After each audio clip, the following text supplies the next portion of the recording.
75페이지 계속 진행할까요? 75페이지 4절 송금과 송금물산입의 1인데요. 제가 4절에서는 송금과 송금물산입 1로 구분했고 나중에 송금과 송금물산입 2에서 접대비랑 기부금을 별도로 구분했습니다. 워낙 이게 지금 송금과 송금물산입이 길어가지고 일부러 4절, 5절로 구분을 했습니다. 일단은 75페이지 빈출유형 1의 송금 일반이죠. 손금의 정의 보시면 법인의 순자산을 감소시키는 손비, 손실과 비용이 합성어고요. 다만 순자산 감소임에도 불구하고 자본환급, 그러니까 출자가 익불이듯이 자본환급받아도 손불이고요. 자본거래니까. 잉여금 처분하는 것도 송금 인정이 아니라 잉여금 처분이죠. 그러니까 쉽게 얘기해서 배당금은 받아가시는 사람이 배당금 수익이지만 배당금을 주는 사람이 배당금 비용이라고 회계 처리되진 않잖아요. 이거 잉여금 처분이잖아요. 이거 아니에요. 쉽게 얘기해서 자, 주총에서 현금 100을 주면서 여기다가 배당금 비용이라고 잡습니까? 이렇게 잡는 거 아니잖아요. 배당금 비용이라고 잡는 거 아니에요. 이거를 뭘로 잡아야 합니까? 잉여금 처분으로 retained earning, 즉 이익잉여금을 처분해야지 배당금 이익잉여금 처분했다고 비용 인정되는 건 아니잖아요. 그래서 잉여금 처분도 송금거래가 아니란 소리입니다. 그 다음에 법인세법상 송금불산입으로 규정하는 것을 제외하고는 다 송금으로 인정되어 있죠. 자, 손비는 사업과 관련돼야 하고 일반적으로 용인돼야 하고 그 다음에 수익과 직접 관련돼야 하니까 세법이 송금 인정은 함부로 안 해주려고 하나 보다 라고 생각하시면 되겠죠. 사업 관련이 있어야 하고 통상적으로 인정돼야 하고 그 다음에 수익과 직접 관련이 있어야 합니다. 양가로 이번에 비용 배분의 일반 원칙은 보시면 송금 항목도 비용 성격이 있을 수도 있고요. 송금 항목이 지금 자산 성격이 있을 수도 있거든요. 대표적인 자산 성격이 있는 송금 항목이 뭐냐면 취득세죠. 취득세는 세금이니까 분명한 건 송금 인정이 돼야 하는데 자산의 취득원가를 구성해야 하기 때문에 지금은 송금 잡는 게 아니라 일단 자산으로 잡아놓은 다음에 나중에 처분할 때 송금 인정이 되는 거죠. 이 그림이 딱 그 그림인데요. 일단 비용이라고 하더라도 판관비 잡히는 비용은 지금 송금이고요. 제조원가 즉 자산으로 재고자산으로 구성되는 것은 박스에 보시는 것처럼 재고자산 중에 판매부는 단기 송금이지만 재고자산 중 미판매부는 일단은 재고로 잡아놓고 차기에 판매할 때 송금 인정 받습니다. 자산 성격은 다시 한번 말씀드리겠지만 단기 자산 계상하시고 향후 감가상각 및 처분할 때 송금 인정 받으시면 되겠습니다. 그 밑에 또 두 줄 써있죠. 비용 성격은 확정되면 지금 바로 송금, 자산 성격은 일단 자산으로 계상한 다음에 향후 감가상각 또는 양도할 때 송금 인정을 받고 있죠. 아, 이렇게 송금이 이렇게 깐깐해요? 함부로 인정 안 해준다는 소리예요. 76페이지 2번 네모에 얘 또 증빙서류도 필요하죠. 증명서류가 필요한데 양가로 1번 일단은 증명서류로 송금 인정받은 다음에 신고기한부터 5년은 보관하셔야 하고요. 예외라고 해서 2월 결손금을 공제받은 경우에는 그 증명서류는 2월 결손금을 공제받은 사업연도 신고기한부터 또 추가로 1년을 더 보관해야 하니까 아마 이제 2월 결손금까지 공제받으면 상당히 송금에 대한 증빙을 오랫동안 보관하셔야 합니다. 그 다음에 양가로 2번의 증명서류의 종류에 반가로 1번 법정 증명서류 또는 적격 증명서류에 세금계산서나 계산서 있고요. 그 다음에 신용카드 매출연표, 직불카드, 김영식 선불카드, 현금용 수준까지 제가 소위 신용카드 등 사용제라고 하는 4가지의 또 법적 증명이 있고 마지막으로 동그라미 3번 원천징수 영수증까지 해서 증명서류 종류가 되어 있고요. 그 다음에 반가로 2번에 이거는 법적 적격 증명서류 2의 증명서류인데 간이영수증입니다. 이게 너무 중요하지만 간이영수증은 3만원까지는 가산세 없이 비용 인정되죠. 그 다음에 그 양가로 3번 내려오시면 법정 증명서류 미수취지 불이익이라고 해서 동그라미 1번 증명서류 아예 수취하지 않으면요 금액 제한 없이 규제하고 송금불산입에 가산세는 없습니다. 왜 가산세 없는지 아시죠? 송금불산입만큼 가산세를 먹는 거나 마찬가지니까 별도의 가산세를 또 부담할 필요 없다는 뜻이고요. 동그라미 2번에 접대해 보시면 건당 만원 초과하면 가로 열고 경조금은 20만원 초과하면 다른 걸 받아오면 송금불산입이요. 가산세는 여전히 없네요. 송금불산입이니까. 동그라미 3번의 일반 비용은 건당 3만원을 초과했는데 법적 증빙서류 이해를 받아오면 그래도 뜻밖의 일을 송금산입해주죠. 즉 3만원 초과 거래에 간이영수증이라도 받아만 오면 송금 인정되는 거예요. 단 걸리면 오른쪽 세로에 가산세가 2% 있을 뿐인 거죠. 이거 오해하시지 마세요. 간이영수증은 3만원까지만 인정되는 게 아니라 3만원을 넘어가도 인정은 되나 걸리면 가산세가 있다는 거. 그 다음에 동그라미 4번에 법인 내부 비용은 일반적으로 3만원 초과 여부를 따지지 않고 그냥 청첩장 같은 것만 받아봐도 김대리 결혼한다고 해서 김대리가 청첩장만 가져가도 송금 인정이 되고요. 가산세도 없습니다. 자, 이 가끔씩 물어보는 친구가 있는데 주 2번에 증빙불비가산세가 2%인데요. 이거는 부가세를 포함한 금액, 즉 공급대가의 2%죠. 한마디로 이 펜이 1,000원이면 실제로 사고 팔 때는 부가세 포함해서 1,100원에 사고 판다고 쳐요. 가산세 2%는 그냥 영수증 잘못 받아온 거니까 영수증 금액, 찍힌 금액, 즉 공급대가까지 포함한 금액에 부가세 포함한 공급대가의 2%를 매긴다는 것도 기억을 하셔야겠습니다. 77페이지 3번 내용 보시면 송금 항목이 예시가 되어 있는데요. 쭉 나와 있지만 수업 목적으로 다 필요한 건 아니니까요. 제가 지금 중요한 것만 좀 찍어드리면 1번에 판매한 상품 제품에 대한 원료의 매입가액, 이건 당연히 제조원가이자 매출원가니까 송금 인정되고요. 그 다음에 우리 동그라미 6번이 그나마 이 표에서 제일 중요한데, 영업자가 조직한 단체로서 법인이거나 주무관청에 등록된 조합 또는 협회에 지급한 회비, 요거는 우리 일반적으로 뭐 대한상공회의소라든지 이렇게 법인이거나 아니면 주무관청에 등록된 좀 공신력 있는 곳에 조합비 같은 거 협회비를 계속 내면 당연히 내는 우리 회사 입장에서 송금 인정이 돼야겠죠. 자, 그 다음에 동그라미 12번 기억하셔야겠네요. 동그라미 12번. 장식, 환경미화 등의 목적으로 사무실이나 복도 등 여러 사람이 볼 수 있게 상시 비치하는 미술품의 취득가액 중 취득한 사업연도에 송금으로 계산한 금액이 500만원 이하이면 문제가 없습니다. 회사에 미술품 같은 거 사시면요, 사장님 방에 혼자 보고 있으면 자산이 아니지만 사무실이라든지 복도 등의 상식이 비치해 놓으면 이건 자산이거든요. 근데 500만원이 채 안 되면 비용 잡아도 문제 없다는 소리입니다. 이거 오해하시면 안 돼요. 500만원이 아니어도 기업회계가 끝까지 FM대로 자산을 잡아버리면 그건 송금살인하는 뜻이 아니라 기업회계가 500만원이 안 돼서 좀 하찮하다고 생각하고 비용 잡았을 경우 세법에서 송금 인정되는 거지, 이거는 막 세무조정으로 송금살인하는 뜻은 아닙니다. 기업회계가 잡아야 한다는 전제가 있어요. 자, 그 다음에 20번만 좀 설명드릴까요? 20번 보시면 법인이 지출한 임원 등의 손해배상금이 있는데, 이거 제가 소득세에서도 한번 설명드렸는데 법인의 업무 수행과 관련된 것이고 고의나 중과실이 없는 손해배상금을 회사가 대신해 주시면 이때만 송금이 됩니다. 얘가 있죠? 택시기사의 경과실, 그러니까 졸음운전하다가 앞차를 받아버린 거예요. 이 경과실로 앞차에 대해서 손해배상금을 내야 하는데, 이거 원래 택시기사가 내야지만 택시 회사에서 택시 운전하다가, 즉 회사 업무랑 관련이 있었다고 보고 앞차 박은 거에 대한 손해배상금을 회사가 대신 내주면 이게 고의나 중과실이 아닌 한 송금 인정이 된다는 뜻이겠죠. 그 다음에 올해 추가된 게 하나가 있죠. 23페이지 보면 올해 개정 하나 됐는데요. 법인의 임원 또는 사용인의 사망 이후 정관, 주총, 사원총회 또는 이사회 결의에 의하여 결정된 기준에 따라 유족에게 일시적으로 지급하는 학자금 등 유로금인데, 하나도 중요하지 않지만 예를 들어서 아버지가 우리 회사 다니는데 아버지가 돌아가셔버린 거예요. 그러면 이제 아버지 돌아가시면 그 유족들한테 위로금이나 학자금이 나와야 하는데, 작년까지는 아버지 돌아가시면 그 미망인 와이프나 아니면 애들이 이 사람들은 회사 근무하는 사람이 아니잖아요. 직원이 아니라 가족에 불과하니까 이 사람들한테 뭔가 비용을 집행해도 직원이 아닌 자에 대한 집행이 돼버려서 손불이 된다는 어처구니 없는 결과가 있다 보니까 이제 올해부터는 이런 유가족이라 하더라도 유가족에게 학자금이나 유로금을 줘도 회사 안에 근무하는 사람은 비록 아니지만 송금 인정을 해주겠다는 게 바뀐 규정의 취지입니다. 자, 우리 주 2번 다시 한번 보면요. 협회비와 조합비가 중요한데, 영업자 단체가 법정단체이면 일반회비는 그냥 무조건 전액송금, 특별회비는 지정기부금입니다. 그러니까 연말에 한도 초과가 나올 수도 있는 거죠.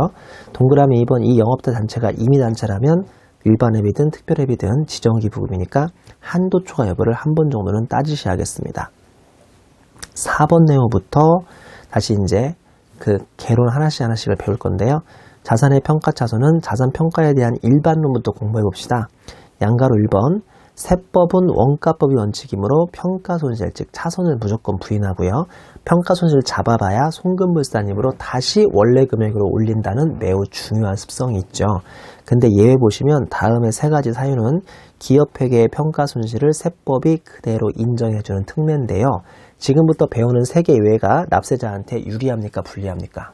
유리하죠? 왜냐하면 기업회계에서 평가차손이 나와봐야 좀 절세 좀 되는 줄 알았는데 무조건 송금불산입이라면서요. 절세도 안 된다면서요. 근데 지금부터 배우는 것은 이 평가 손실은 세법이 그대로 인정해 주니까 그나마 절세가 좀 되니까요. 뭐 나름대로 좀 유리한 규정이고요. 이거 중요하니까 꼭 기억하셔야 돼요. 세 가지가 있죠. 지금 이 시간에 암기하시는 게 어떨까 싶어요. 중요하니까.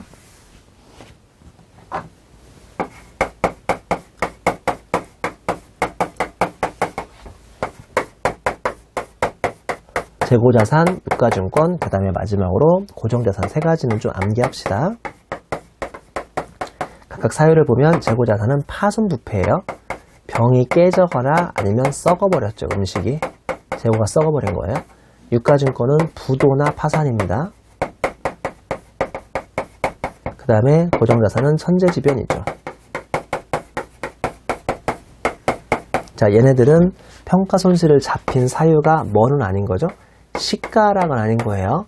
기본적으로 시가락으로 평가자산을 잡으면 세법은 부인하게 되어 있습니다. 원가법이니까. 얘네들은 시가락이 아니라 뭔가 지금 사유가 있는 것들인데 그 사유가 비교적 명백해서 세법이 부인할 수 없죠.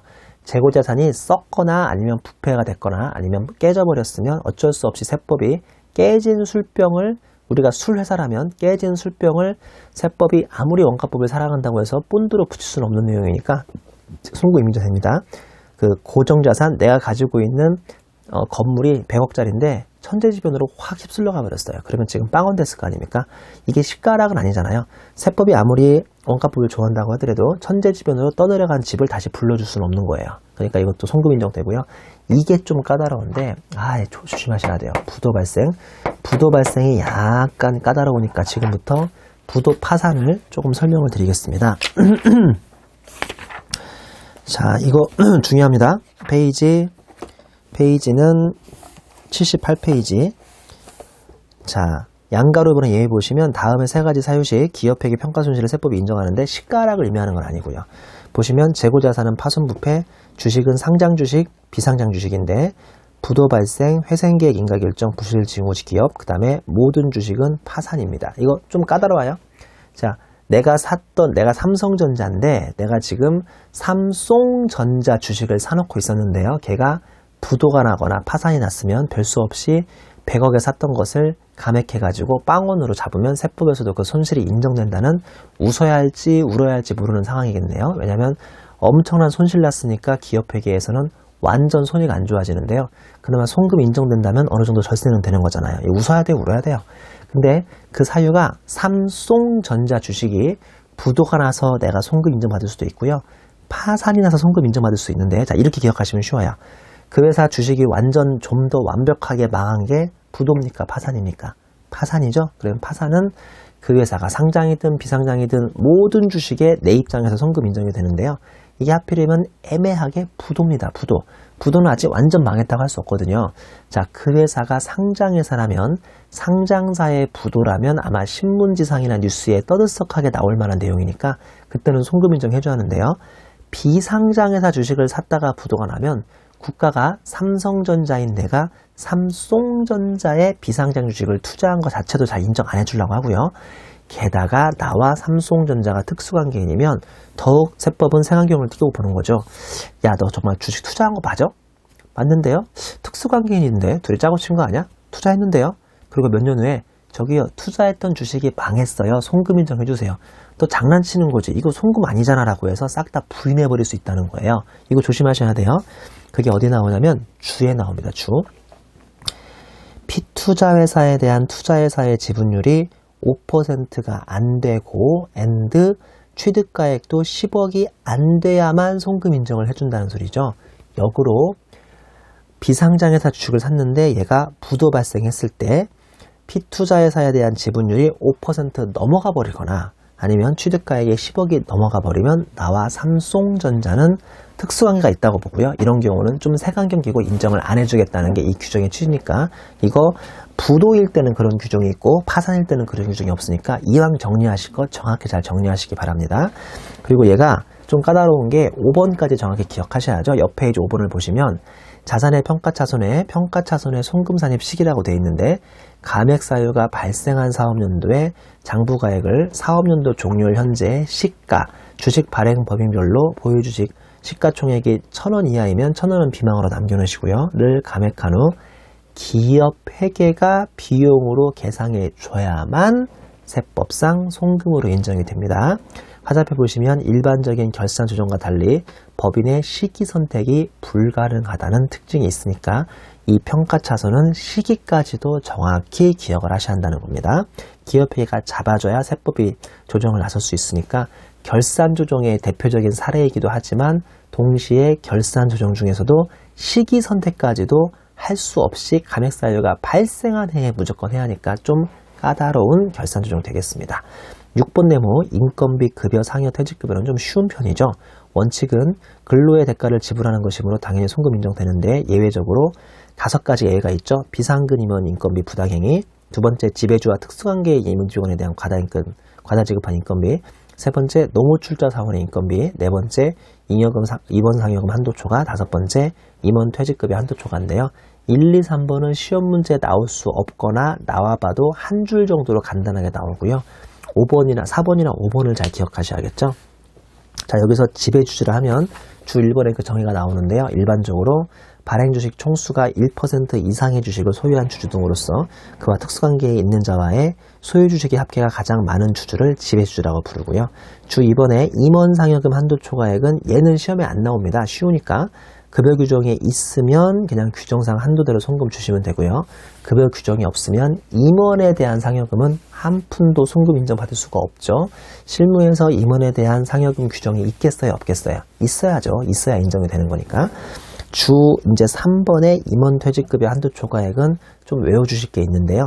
정관 또는 정관의 위임으로 주총에서 정한 퇴직급여 지급 규정이 있다면 그 규정상 한도도 송금 인정이 돼요. 참고로 주 2번의 급여 규정은 정관, 주총, 사원총의 이사회 결의가 다 되는데 주 3번의 임원 퇴직급여 한도 초과액은 지금 정관이나 퇴직급여 지급 규정까지만 되고요. 아직까지는 이사회 결의는 인정이 안 되고 있습니다. 동그라미 2번, 이 2의 경우는 제가 드물다고 했는데 하기 공식이 한도임이라고 되어 있습니다. 자, 넘겨보시면 공식 나오죠. 이 강식은 좀 암기하셔야겠네요. 퇴직 직전 1년간 총급여에게 원래 한 달 월급을 구하려면 총급여의 12분의 1을 해야 하는데요. 얘는 그나마 10분의 1을 해주니까 약간 한도가 올라간다는 그런 성향이 있어요. 다시 퇴직 직전 총급여에게 곱하기 10분의 1하고 근속연수를 곱하면 됩니다. 박스 안에 동그라미 1번 보시면 급여, 임금, 보수, 상여, 수당, 기타, 유사금액이고 잉여금, 처분, 상여까지 들어가는데 비과세 근로소득은 들어가지가 않고요. 근속연수도 달력에 따라 계산하되 1개월 미만은 절사를 합니다. 그 밑에 칠판 표시를 보면 임원의 정의가 나와 있는데요. 보면 꽃 표시에 보시면 법인세법상 임원인지는 등기 또는 명칭에 관계없이 실질적으로 하는 직무 자체가 임원이면 그냥 임원이에요. 실질적인 직무 내용으로 판단하시는 겁니다. 7번 네모의 잉여금 처분에 의한 상여는 이거는 자주 나왔었죠? 비교적. 이거 아니에요, 이거? 아까 왜 제가 주총에서 이익잉여금 처분 결의한다고 그랬잖아요.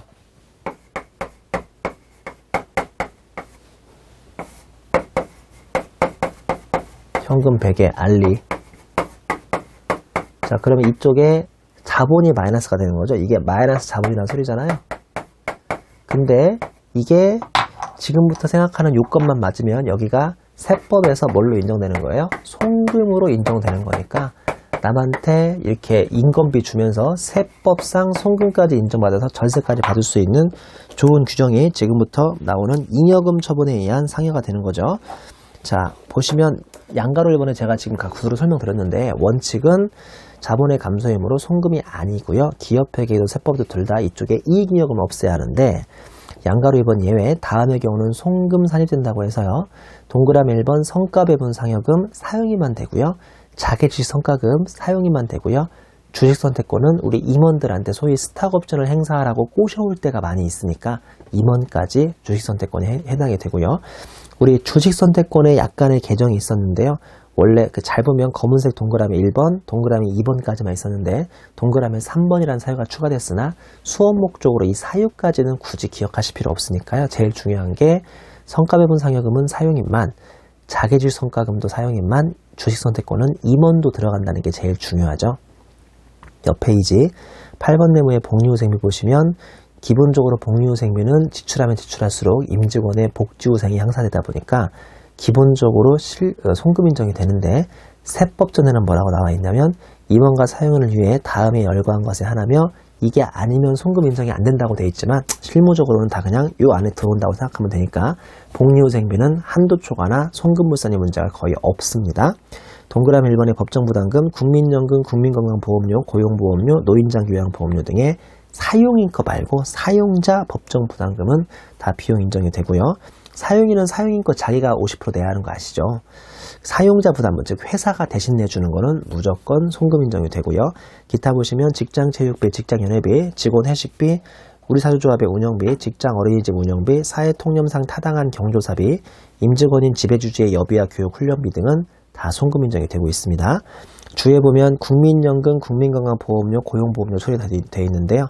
동그라미 1번 사용자 부담분을 사용자가 부담하죠. 즉 절반 회사가 내야 하는 걸 진짜 회사가 내주면 정상적인 것으로서 법인의 송금 인정 당연히 되고요.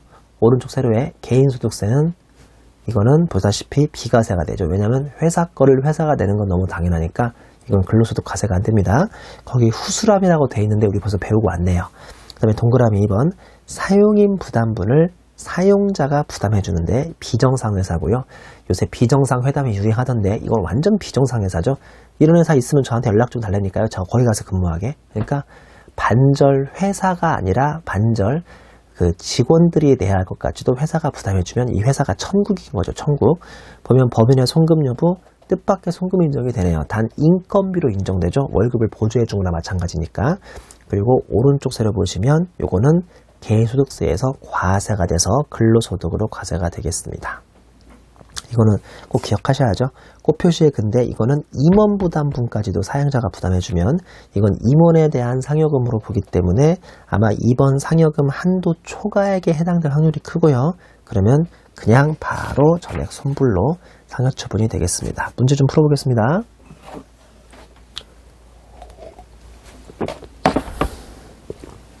자, 1번 문제부터 풀어볼까요? 제조업을 영위하는 내국법인인 주 A가 5기 사업연도에 계상한 비용이다. 법인세법상 각소 금액 계산할 때 송금에 산입되지 아니하는 금액은 얼마인가? 즉 송금 불산입을 구하라는 문제네요.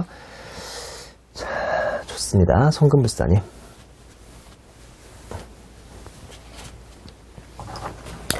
(1번) 지배주주 갑에게 지급한 여비인데요. 사용인도 아닌데 지금 장난치는 거죠? 2번 대표이사 을에게 지급한 상여금인데 주총에서 결의된 지급기준 내의 금액이니까 다행이네요. 3번 5기 사업연도에 납부할 법인 지방소득세. 아직 우리가 뒤에 세금과 공과를 안 배웠지만 우리 법인세인 본세가 손불이니까 거기에 대한 부과되는 세금인 법인 지방소득세도 손불이죠. 4번 4기 사업연도에 상법상 소멸시효가 완성된 외상매출금. 나 지금 5기인데 4기에 소멸시효가 완성됐는데 이거를 지금 비용 계산한다고요? 아니죠. 이거는 신고조정이니까 세법상 이미 작년 송금 처리했고요. 이걸 기업회계가 뒤늦게 올해 뒷북으로 비용 인정 받으려고 해도 얘는 이미 손불이죠. 왜냐하면 작년에 송금 인정된 거에 대한 반대 조정을 한다는 뜻이니까 손불로 사라집니다. 양가로 5번에 판매한 제품의 판매 장려금으로서 사전 약정 있이든 없이든 판매 장려금은 송금 인정이 되니까요. 정답은 2,800만 원에 3번 되겠습니다. 자, 이번에는 3번 문제 풀어볼게요. 다음은 제조업을 주업으로 영위하는 영리내국법인 주 A의 13기 사업연도 2015년에 대한 자료이며 제시된 다음 자료 이외의 세무준과 관련한 다른 사항은 없대더라. 이를 근거로 13기의 세무조정을 적정하게 반영했을 때 법인세법상 각소에 미치는 영향으로 옳은 걸 물어봤습니다. 단 법인세 세부담 최소화 가정하고 10위까지는 정상적으로 10위까지 이루어졌고요. 증명서류 작성 보관 제대로 하고 있고 특이하게 임원에 대한 급여 기준 기준이 없네요. 자, 1번 주 A는 12기에 당해 법인의 특수관계인인 개인으로부터 갑으로부터 시가 700짜리 유가증권을 현금 500에 매입하고 헷갈리네. 이거 전기얘기네. 전기얘기. 여기다 쓸까요? 전기얘기. 전기에 그러면 입금산입 나왔겠네요. 입금산입 200만원에 유보 나오지 않았을까요? 이거 전기얘기예요. 전기얘기. 그리고 재무상태표 계상했고 유가증권의 평가에 대한 회계 처리 안 했대요. 평가를 회계처리 안 했대요. 그러면 세무조정 우연히 할 필요가 없죠. 평가했으면 세무조정해야 하는데 평가 안 했어요. 그리고 13기의 돈 유가증권을 모두 처분하고 현금을 800만 원을 수령했으며 이를 다음과 같이 처리했다. 어떻게 했든 말든 뭐만 해주면 돼요. 저기에 대한 반대 조정 송금산이만 하면 되죠.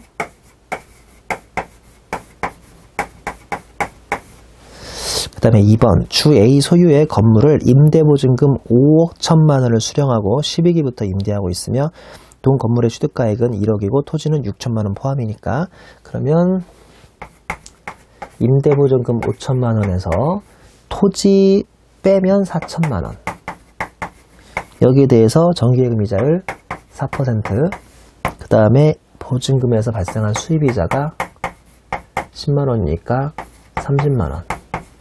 야 이거 풀 필요 없는 거 실은 풀었는데 풀 필요 없는 거 풀었더니 답이 술술 나오네.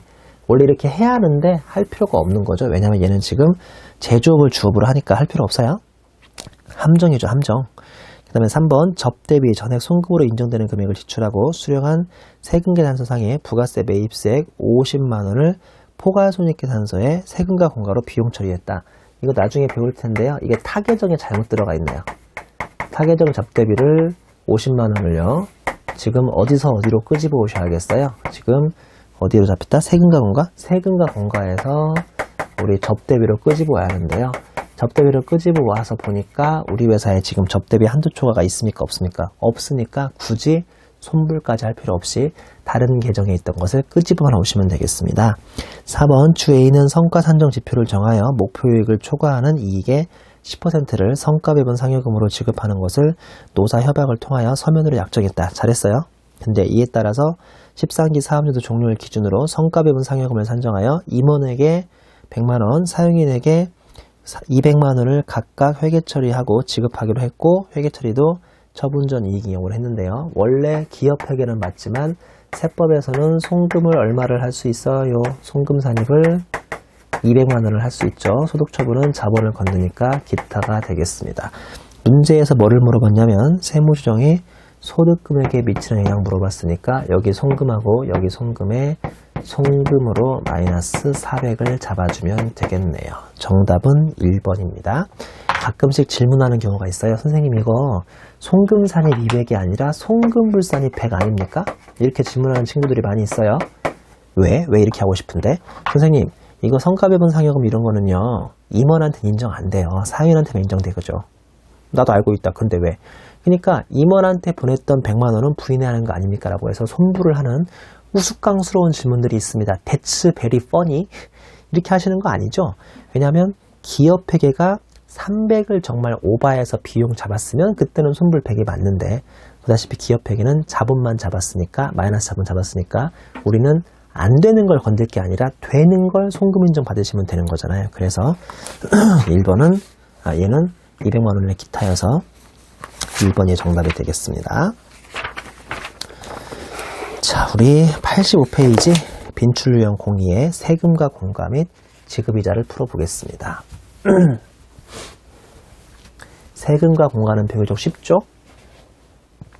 일단은 1번 네모의 공동경비부터 보겠습니다. 얘도 그렇게 어렵지 않죠? 보면 공동경비가 S그룹이 이번에 연수원에서 S전자 신입사원 100명하고 S물산 신입사원 50명을 지금 같이 숙박을 하면서 4주 동안 그 그룹 지금 우리 연수를 시키고 있는데 이번에 공동경비가 약 30억이 나왔대요. S전자가 20억 부담하고 S물산이 10억 부담하면 돼요. 왜냐하면 인원수가 100명 대 50명이니까 실제 부담을 S전자 가치가 형님이라고 25억을 부담하고 S물산이 5억만 부담하면 둘 사이의 취지에 어떨지 몰라도 S전자가 5억의 비용을 더 부담한 셈이니까 세무조정으로 손불로 5억을 없애주고요. 상대방은 법인사업자니까 기타 사유출 하시는 거죠. 여기서 뭐만 잘 아시면 되겠어요. 어떤 기준으로 세법이 20억 대 10억인지 그 기준만 잘 아시면 되죠. 어떤 기준으로 하는 건지 그 기준이 가운데 표에 요약되어 있는데요. 국내 출자 공동사업자라면 출자 비율, 우리 소위 콘소시엄 같은 거 구성하는 거 있잖아요. 양가로 2번 비출자 공동사업자라면 우리 반가로 2번부터 하자. 출자를 같이 하지 않은 공동사업자라면 일반적으로 그냥 약정, 계약대로 하시면 돼요. 내가 몇 프로 부담하겠다, 네가 몇 프로 부담하겠다. 그게 없으면 지금부터 배우실 위의 비율대로 하면 되고요. 반가로 1번 특수관계인입니다. 자, 지금 삼성전자와 삼성물산이 신입사원을 같이 그룹 공채로 뽑아가지고 연수를 시키는 게 전형적인 비출자 공동사업자. 얘네가 지금 공동사업 하는 건 아니잖아요. 그렇죠? 신입사원 연수만 같이 보내는 거지. 그리고 특수관계인이 딱 해당하는 경우인데 일반적이면 매출액 비율, 우리 가장 만만한 게 언제나 매출액 비율이죠. 그 다음에 행사비 등의 참석 인원과 관계가 있으면 매출액과 참석 인원 비율 중 선택. 그 다음에 공동구매비 등의 구매금액과 관련이 있으면 매출액과 구매금액 비율 중에 선택. 요새 무형자산의 공동사용이 많이 유행하니까 혹시나 무형자산을 공동사용하고 있다면 직전 사업연도의 기업회 기준에 따른 자본합계와 매출액 비율 중 선택입니다. 이 무형자산은 특이하게 자본합계가 들어갈 수 있다는 거 기억하시고요. 그 다음에 주 1번에 보시면 직전 매출액 또는 단기 매출액 중 선택 가능하고 한 번 선택 시 단기부터 연속해서 5개 사업년 동안은 계속 직전 매출액 할지 단기 매출액 할지 그거를 계속 적용해야 하며 무선택 시는 직전 사업년도 매출액으로 선택한 것으로 보험이라고 되어 있습니다. 자, 그 다음에 그 밑에 칠판마크 보시면요. 혹시나 문제에서 법인세 부담 최소화를 가정한다면 이 비율이 큰 걸 선택해야 한도가 더 커질 것이고 그래야 손불이 작아지겠죠. 그래서 비율 선택하라고 하면 무조건 큰 거 선택하십니다. 2번 네모의 업무무관 비용인데요. 회사가 그 부동산 등을 취득하는 단계가 있고 보유하는 단계가 있고 지불하는 그런 처분하는 단계가 있죠. 일단은 취득하면 취득세 내시는 거 아시죠? 그 다음에 보유할 때는 재산세 내시거나 아니면 종부세 내는 경우도 있습니다. 그리고 처분할 때는 양소세를 내고 있죠. 보면 취득 부분 보시면 아무리 이게 업무무관 자산이라고 하더라도 취득 자체는 부인할 수가 없으니까 취득은 인정되고요. 보유 단계 보시면 업무무관 비용 부인이라고 해서 보유 단계에 들어가는 모든 비용인 재산세, 수선비, 관리비, 지급이자 모두 다 손불로 사라지고요. 그리고 기타 사유출로 외부에 빠져나갔으니까. 근데 이제 감가상각비는 송금불산입에 유보를 하고 있습니다. 그리고 처분 단계는 업무무관이라고 하더라도 처분 자체 인정되죠. 그러니까 이렇게 정리하시면 돼요. 아무리 얘가 업무무관이라 하더라도 처분하고 그 다음에 취득은 인정되고요. 다만 가운데 껴있는 보유할 때 여러가지 비용이 손불인가 보다 라고 정리하시면 큰 문제 없겠습니다. 다음 페이지 양가로 2번은 정말 시험에 많이 나오죠. 출자 임원에게 제공한 사택의 유지비죠. 사택은 복리후 생산 취지가 좋으므로 사택 유지비는 전력비 관리비, 즉 사택에서 보일러 떼고 하는 거, 이런 것들이 법인의 송금이 원칙이나 다음과 같이 출자 임원에게 제공되는 사택에 대해서 유지비는 송금불산입니다. 1번 출자 임원 송금불산이 가로 열고 소액주주 임원은 제외.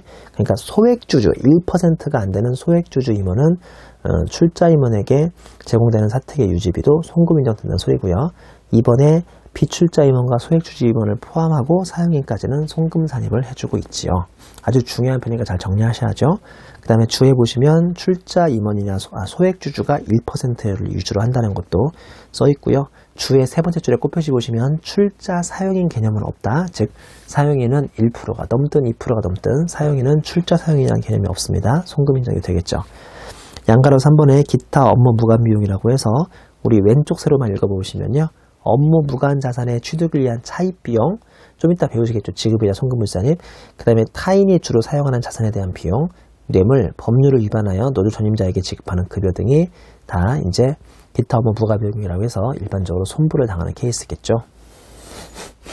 자, 이제 3번 내용부터 세금과 권과의 송금불산입인데 이거 쉽죠? 이거 그냥 시험 문제 나오면 거의 거저 주는 거예요. 이게 내가 세금과 권과를 냈는데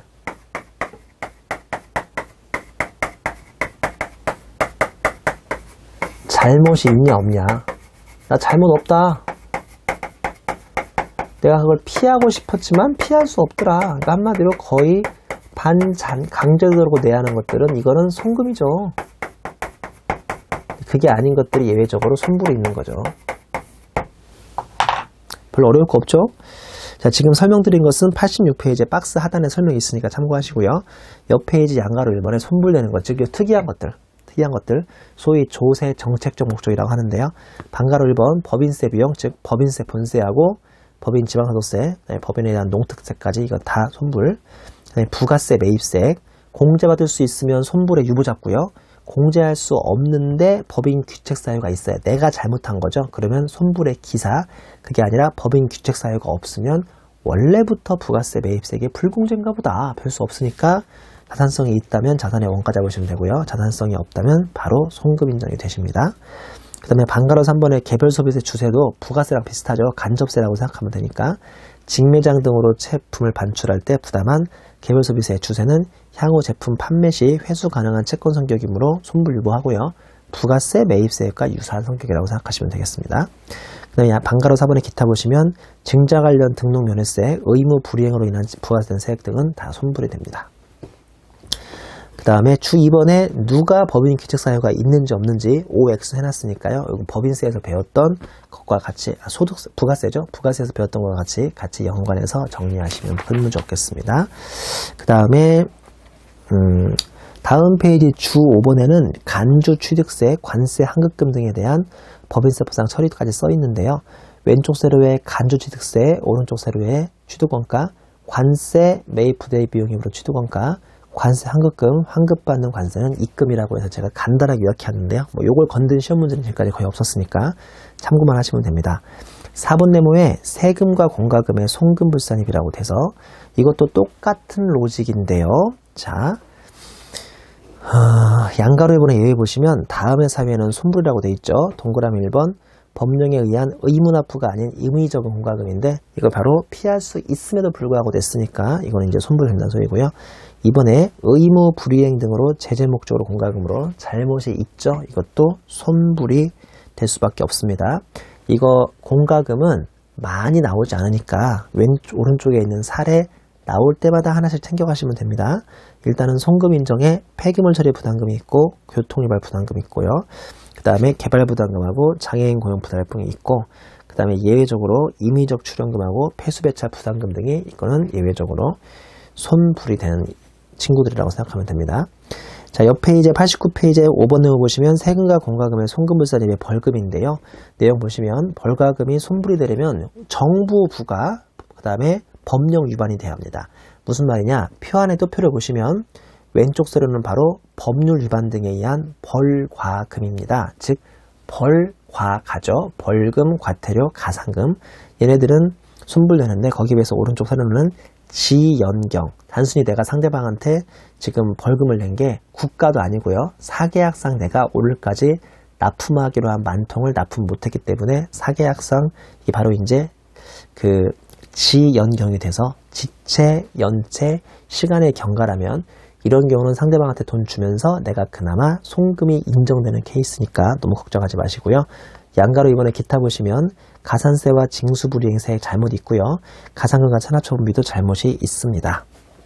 마지막 칠판 마크도 의미 있는데 지금까지 배웠던 세금과 공과 중에 송금이 인정된다 하더라도 자산의 취득가액 성격이 있으면 일단 손불 유보하라 라고 되어 있죠.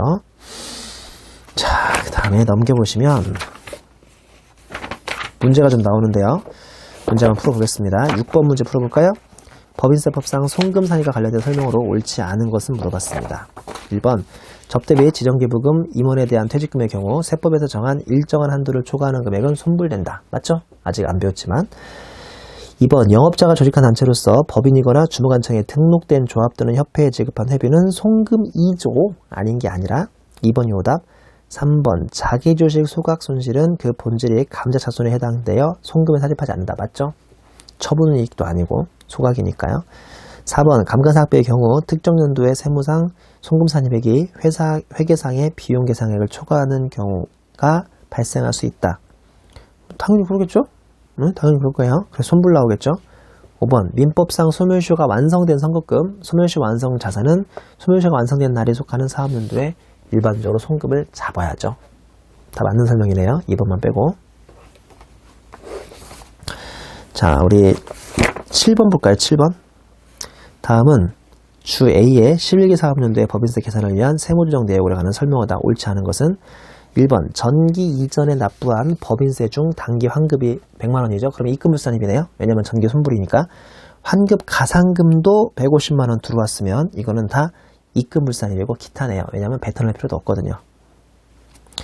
그 다음에 2번 수익배당금이 300인데 이 중에서 수익배당금 입금불산의 규정에 따라서 입금불산일 때는 금액은 30%여서 90만원이라고 치고요.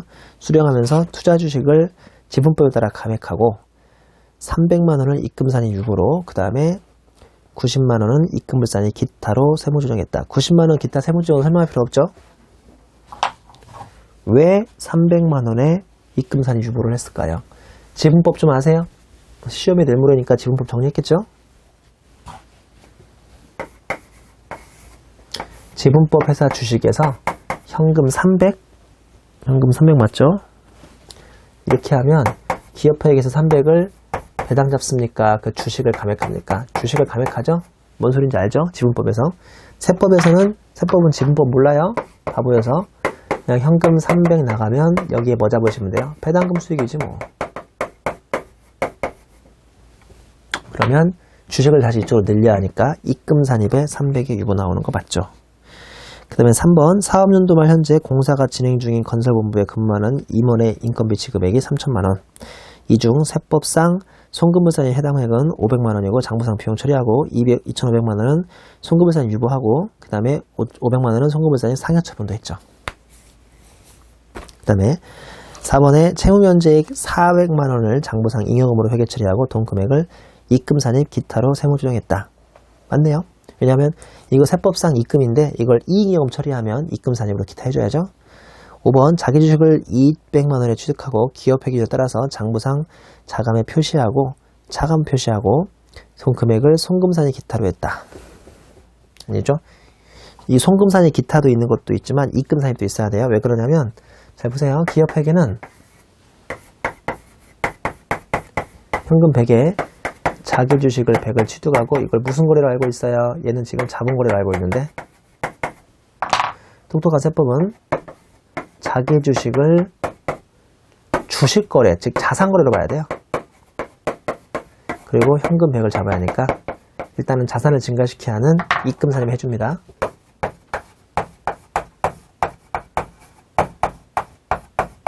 그리고 하자마자 자본을 건드려야 하니까 이거 이중조정이잖아요.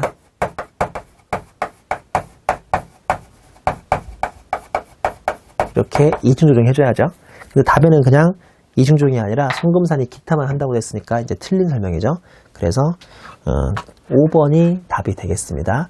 자, 문제가 좀 기니까 일단 여기까지 해서 잠깐 잘랐다가 계속 또 문제를 진행하는 걸로 하겠습니다. 수고하셨습니다.